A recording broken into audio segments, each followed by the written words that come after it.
நமக்கு நாமே கேட்க வேண்டிய ஒரு தற்பரிசோதனை என்ன அப்படின்னா, நமக்கு தரிசனம் உண்டா, இல்லை என்றால் நீங்கள் தரிசனம் உள்ளவர்களா? அப்போ சிலருக்கு இந்த கேள்வி ஒருவேளை நீங்க நிறைய பேர் என்னென்னமோ யோசிக்கலாம். என்ன பாஸ்டர் சொல்றீங்க, இப்போ போய் இனி நிறைய பேர் நீங்கள் வயதானவர்கள் கூட இந்த ஜெபத்தில் நீங்கள் இருக்கலாம், இல்லைன்னா உங்களுடைய ஓட்டம் எல்லாம் முடிஞ்சிருச்சு அப்படின்னு நினைக்கிறவங்க கூட இந்த ஜெபத்தை கேட்டுக்கொண்டு இருக்கலாம். ஆனால் ஆண்டவருடைய பிள்ளைகள் ஒன்று நினைத்து கொள்ளுங்கள், நம்முடைய எல்லாருடைய வாழ்க்கையிலையுமே இந்த தரிசனம், இந்த லக்கு என்கிற ஒன்று மிக மிக மிக மிக அவசியமான ஒன்று. அது எத்தனை வயதானாலும் சரிதான், அந்த அந்த அந்த லக்கு, அந்த தரிசனம் மிக அவசியம். அதான் ஒரு தேவனுடைய மனுஷன், ஒரு பெரிய ஊழியக்காரர், ஒரு விசை அவர் ஒவ்வொரு நாளும் ஒவ்வொரு ஆத்துமாக்களை சந்தித்து அவர்களுக்கு சுவிசேஷம் சொல்லுவாராமா. அப்போ சுவிசேஷம் சொல்லும் போது அவர் சந்தித்த அந்த நபரை சுவிசேஷம் சொல்லிவிட்டு அவருடைய பேரை எழுதி ஒரு டயரில் வைப்பாராமா. ஒரு பக்கத்தில் அவருடைய பேரை எழுதிட்டு இன்னொரு பக்கத்தை அவர் பிளாங்கா அப்படியே விட்டுருவாராமா. எதுக்காகன்னா அவருக்கு ஒரு பெரிய நம்பிக்கை இருக்கிறதாமா. என்ன நம்பிக்கை அப்படின்னா, இந்த மாதிரி இந்த நபருக்காக நான் இன்னைக்கு சுவிசேஷம் சொல்லி இருக்கிறேன், இந்த நபருக்காக நான் ஜெபிச்சிருக்கிறேன், கண்டிப்பா இந்த நபர் ஒரு நாள் ரட்சிக்கப்படுவார், ரட்சிக்கப்படும் போது அவர் ரட்சிக்கப்பட்டுட்டான்றதை இங்க எழுதுவேன்னு ஒரு தீர்மானம் எடுத்து அப்படியே அவருடைய டைரியில ஆயிரக்கணக்கான பேரை எழுதி ஆயிரக்கணக்கான பேரு ரட்சிப்புக்குள்ள அவர் கொண்டு வந்தது அந்த எழுதியிருக்கிறாமா. இந்த நபர் இந்த நாள் ரட்சிக்கப்பட்டார். அப்போ அவர் இந்த உலகத்தை விட்டு போயிட்டாரு, அவர் மரிச்சிட்டாரு. இப்போ அவருடைய ஃபியூனரல் சர்வீஸ் அப்படின்னா அடக்க ஆராதனை நடக்குது. அப்போ அந்த அடக்க ஆராதனை நடக்கும்போது அவருக்கு ஒரே ஒரு மகன். அந்த மகன் சொன்னாராமா, எங்க அப்பாவுக்கு ஒரு டைரி எழுதுற பழக்கம் இருக்குது, எப்பவும் அவர் அந்த டைரி எழுதிட்டே இருப்பாரு, அதனால இந்த அடக்க ஆராதனையில அவருடைய டைரியை நீங்க வாசிக்கிறதுக்காக நான் கேட்கிறேன் அப்படின்னு சொல்லும் போது அந்த டைரியை எடுத்து வாசித்தா அவர் ஒவ்வொருத்தருக்கா சுவிசேஷம் சொல்லியிருக்கிறாரு. இவருக்கு இந்த ப்ராப்ளம், நான் இன்னைக்கு சுவிசேஷம் சொன்னேன், அந்த மனுஷன் ரட்சிக்கப்பட்டிருக்கிறான் அப்படின்னு சொல்லும் போது அந்த கூட்டத்தில் ஒருத்தர் அல்ற சத்தம் கேட்குமாமா. இப்படியே அந்த அடக்க ஆராதனையில பாத்தீங்க அப்படின்னா கிட்டத்தட்ட அவரால் ரட்சிக்கப்பட்ட எல்லாருமே, ஐயோ ஆமா நான் இப்படிதான் இருந்தேன், பாஸ்டர் இந்த மாதிரி சொன்னாங்க, இந்த ஊழியக்காரர் இப்படி சொன்னாரு, நான் ரட்சிக்கப்பட்டிருக்கிறேன் அப்படின்னு அவங்க சொன்னாங்களாமா.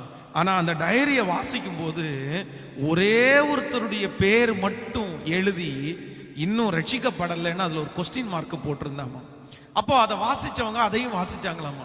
இந்த மாதிரி இவருடைய பேரு, இவருக்காக நான் ஜெபம் பண்ணேன், அழுதேன், ஆனா ரட்சிக்கப்படுறதாக அவங்க எழுதப்படலைன்னு சொல்ல பேர் யாருன்னா தன்னுடைய மகனுடைய பெயர். தன்னுடைய மகனுடைய பெயர். ஊர்ல இருக்கிற ஆயிரக்கணக்கான பேரை ரட்சிப்புக்குள்ள அந்த மனுஷன் நடத்திட்டாங்க. எல்லாருடைய சாட்சியை எழுதி வச்சிருக்கிறாரு. ஆனா ரட்சிக்கப்படாத நபர், நான் இந்த என் மகனுக்காக இப்படி எல்லாம் ஜெபம் பண்ணேன், ரட்சிக்கப்பட்டிருக்காரா அப்படின்னு கேட்டா அந்த இடத்துல இல்லைன்றது மாதிரி பிளாங்கா இருந்துச்சு. அந்த அடக்க ஆராதனையில அந்த மகன் சொன்னாராமா, இல்ல நான் ஆண்டவரை ஏத்துக்கிறேன், நான் ஆண்டவரை ஏத்துக்கிறது மட்டும் இல்ல, எங்க அப்பா விட்டுட்டு போன ஊழியத்தை கூட நான் செய்யறதற்கு ஆயத்தமா இருக்கிறேன்னு அன்றைக்கு அந்த ஃபியூனரல் சர்வீஸ்ல அடக்க ஆராதனையில அந்த மகன் ஒப்பு கொடுத்தானோ. அப்போ இதுக்கு எல்லாத்துக்கும் என்ன காரணம் நினைக்கிறீங்க அப்படின்னா, அவருக்கு உள்ளுக்குள்ளே இருந்த தரிசனம் தான் காரணம். தரிசனம் தான் காரணம். சிலருக்கு உள்ளுக்குள்ள இருக்கிற தரிசனம் என்ன சொல்லுவாங்க அப்படின்னா, கேட்ட உடனே எனக்கு பரலோகம் போகணும் அப்படின்ற ஒரு தரிசனம் சொல்லுவாங்க, பரிசுத்தமா வாழணும் அப்படி தரிசனம். இது பொதுவாக இது காமன். இது ஆண்டவருடைய பிள்ளைகளா நம்ம மாறிட்டோம் அப்படின்னாலே கண்டிப்பாக நம்ம பரலோக ராஜ்யம் போய் தான் ஆகணும், அதற்காக ஆயத்தப்படணும், பரிசுத்தமா வாழ வேண்டியது நம்முடைய கடமை. இது ஒரு நம்முடைய ஆவிக்குரிய வாழ்க்கையினுடைய ஒரு பார்ட், இது கண்டிப்பா அவசியம்.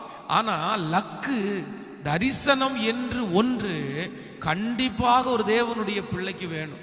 இந்த சத்தத்தை கேட்டு இருக்கிற நிறைய பேரு, இது எனக்கு இந்த பிரசங்கம் இல்லை பாஸ்டர், எனக்கு இந்த பிரச்சனை இல்லை, ஏன்னா நான் தாண்டிட்டேன், வயசு தாண்டிடுச்சு, நான் இனி என்னத்தை யோசிச்சு என்னத்தை செய்ய போறேன், நான் அவ்வளவுதான், இனி நல்லபடியா இந்த உலகத்தை விட்டு எல்லாத்தையும் முடிச்சுட்டு சமாதானமா போய் சேரணும் அப்படின்னு யாராவது ஒருத்தர் கேட்டுட்டு இருக்கலாம். இல்ல, தரிசனம் என்கிறது இந்த ஜெபத்தில் இருக்கிற எத்தனை 90 வயசானவங்களா இருந்தாலும் உங்களுக்கும் இந்த தரிசனம் தேவை. ஒரு மிகப்பெரிய ஒரு போதகர் அவருடைய திருச்சபையில ஆயிரக்கணக்கான ஜனங்கள் வந்துட்டே இருந்தார்களாம். அப்போ அவருக்கு புரியலையாமா, நான் அந்த அளவுக்கு ஒன்றும் தியாகம் பண்ணலையே ஆண்டவரே, நான் பெருசா ஒன்றும் ஜெபம் பண்ணவே இல்லையே, இந்த திருச்சபை வளர்ச்சிக்கு என்ன ஆண்டவரே காரணம், நீ இவ்வளோ பெரிய ஊழியத்தை என் கையில கொடுக்கறதற்கு யார் காரணம், நானா அப்படின்னு சொல்லும் போது ஆண்டவருடைய மனசுல பேசினாராமா, நீ எந்திரிச்சு போய் இந்த தெருவில் நட அப்படின்னு சொன்னாராம். அப்போ இவர் அந்த ஜெபம் பண்ணிட்டு அந்த தெருவில் நடந்து போகும்போது ஆண்டவருடைய மனசுல சொன்னாராமா, அங்க இருக்குல்ல உன்னுடைய விசுவாசியினுடைய சின்ன ஒரு ஓலை குடிசை, அதற்குள்ள போ அப்படின்னு சொன்னாராம். அப்போ இவர் அதற்குள்ள போனாராமா. அதற்குள்ள பார்த்தா 2 கால்களும் இல்லாத ஒரு அம்மா ஒரு வாக்கர் வச்சுட்டு அந்த இருக்கிற கொஞ்ச காலில் முழங்கால் போட்டு அந்த சின்ன ஓலை குடிசையில உட்காந்து கத்தி ஜெபம் பண்ணிட்டு இருந்தாங்களாம். ஏசப்பா எங்க ஊழியத்தை ஆசீர்வதிங்க, எங்க சர்ச்சை நம்பி ஜனங்களை கொடுங்க, ஆயிரக்கணக்கான ஜனங்கள் இந்த பட்டணத்துல ரட்சிக்கப்படணும், அவங்க எல்லாம் திருச்சபைக்கு வரணும், பிரசங்கம் பண்ற கிருபையை பாஸ்டருக்கு கொடுக்கணும் அப்படின்னு சொல்லி அப்படியே அழுது ஜெபம் பண்ணிட்டு இருந்த உடனே ஆண்டவர் இந்த ஊழிய காலத்துல சொன்னாராமா, எப்பா உன்னுடைய ஊழிய வளர்ச்சிக்கு யார் காரணம்னு கேட்டல, இது இத்தனை 1000 ஆத்துமாக்கள் வர்றதுக்கு யார் காரணம்னு கேட்டல, இங்க இந்த ஓலை குடிசையில உட்கார்ந்து முழங்கால் படிட்டு அந்த இல்லாத காலை வச்சுட்டு அழுது ஜெபம் பண்ணிட்டு இருக்காங்களே, இவங்க தான் காரணம். இவங்களை உனக்கு தெரியாது, சர்ச்சில் இருக்கிற யாருக்குமே தெரியாது, ஆனா பரலோகம் இவங்க ஜெபத்தை கேட்டு ஒவ்வொரு ஆத்துமாவா ரட்சிப்புகளை நடத்திட்டே இருக்குது. சோ அந்த தாயாருக்கு ஒரு தரிசனம், நான் சாகிறதுக்குள்ள ஜெபமாவது பண்ணி ஆயிரக்கணக்கான பேரை ரட்சிப்புக்குள்ள நான் நடத்துவேன். அன்பு தேவனுடைய பிள்ளைகளே, ஆண்டவர் நிறைய நேரத்தில் கேட்கிற கேள்வியே அதுதான். ஆண்டவர் அதை தான் கேட்கிறாரு, நான் உங்களுக்கு என்ன செய்ய வேண்டும் அப்படிதான் கேட்கிறார். நான் உங்களுக்கு என்ன செய்ய வேண்டும். இப்போ இந்த ஜெபத்துல இருக்கிற உங்களை பார்த்து ஆண்டவர் கேட்கிறாருன்னு வைங்களேன், நான் உனக்கு என்ன செய்ய வேண்டும் என்று கேட்கிறாருன்னா நீங்க என்ன கேட்பீங்க? உங்க பிரச்சனை, உங்க போராட்டம் இதெல்லாம் சரி பண்ணுங்க ஆண்டவரே, அது ஆண்டவர் சரி பண்ணுவார், கண்டிப்பா அது முடியும், ஆண்டவர் செய்து முடிப்பார். ஆனா உங்களுடைய உள்ளான இதுல இந்த இவ்வளவு பிரச்சனைகளையும் இவ்வளவு சூழ்நிலைகளையும் நான் எதையாவது ஒன்று சாதிக்கணும், எதையாவது ஒன்று கர்த்தருக்காக செய்யணும், நான் ஏதாவது ஒன்று பண்ணிட்டு தான் மறிக்கணும். அதான் பரிசுத்தவான் ஒரு பாட்டை பாடுவாங்க, எனக்கு ரொம்ப பிடிச்ச பாடல், நான் அடிக்கடி பாடுகிற ஒரு பாடல். அந்த பாட்டினுடைய வரிகள் எல்லாம் என் இருதயத்தை அப்படியே அசைத்து, வேறும் கையாய் பார லோகத்தில் வந்திடேன் இயேசுநாதா, வேறும் கையாய் பார லோகத்தில் வந்திடேன் இயேசுநாதா, ஆத்துமாதாயம் செய்திடவே ஆசீர் பொழிந்திடுமே. வெறுங்கையா உங்க ராஜ்யத்துக்குள்ள நான் வரமாட்டேன் ஆண்டவரே, சும்மா வரமாட்டேன் ஆண்டவரே.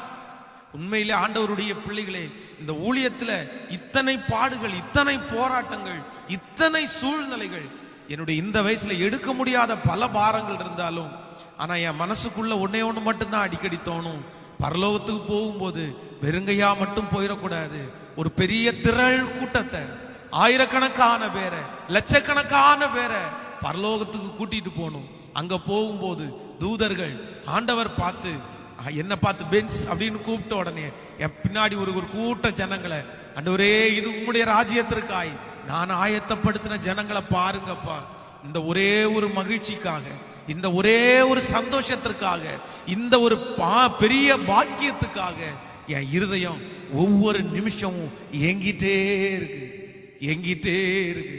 எனக்கு கொடுங்கப்பா, எனக்கு தாங்கப்பா, எனக்கு ஆத்துமா தாகத்தை இன்னும் தாங்கப்பா, எனக்கு ஆத்துமா பாரத்தை இன்னும் தாங்கப்பா, இன்னும் தாங்கப்பா.